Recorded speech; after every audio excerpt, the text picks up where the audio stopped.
नमस्कार विद्यार्थियों, मैं धीरज कुमार गुप्ता, सहायक आचार्य हिंदी, राजकीय महाविद्यालय कामा।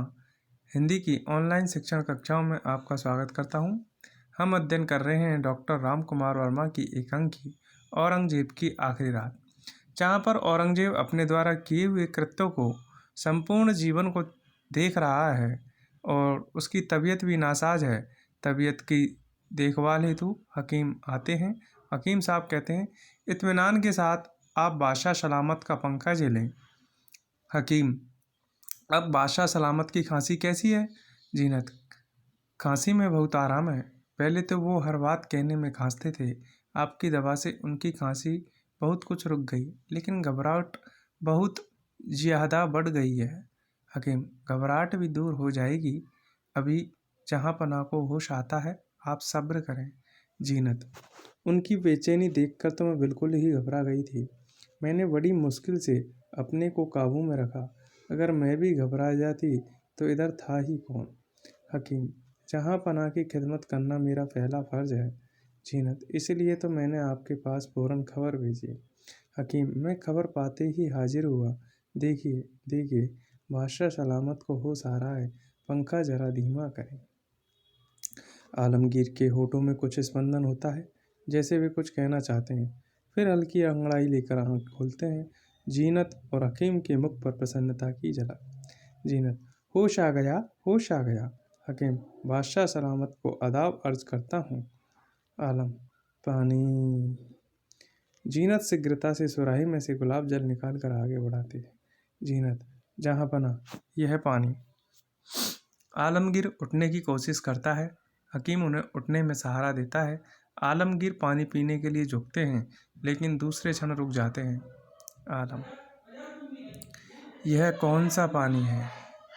जीनत, वही गुलाब जल है जो आपके लिए खास तौर से तैयार किया गया है। आलम, लाओ। हमारी तस्वीर कहाँ है? जीनत, यह है जहाँ पनाह। लेते आलम, हमेशा मेरी ज़िंदगी के साथ रहने वाली। तुम कौन हो? शायद हकीम साहब।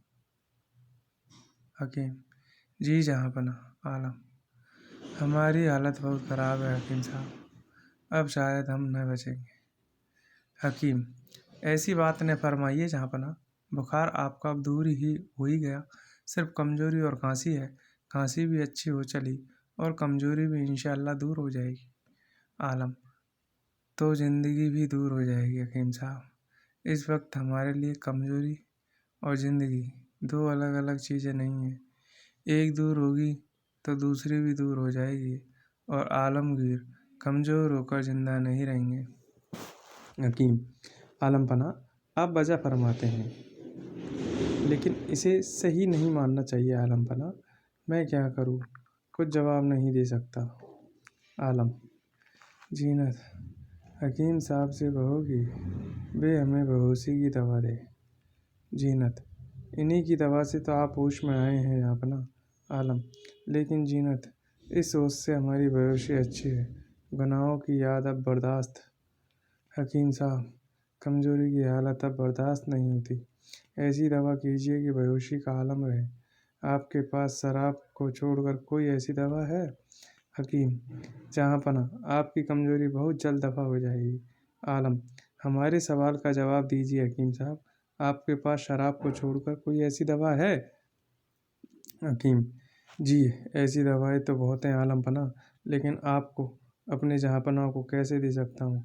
ये दवाएं आपके लिए नहीं हैं आलम पनाह। आलम, आलम पनाह के लिए नहीं है?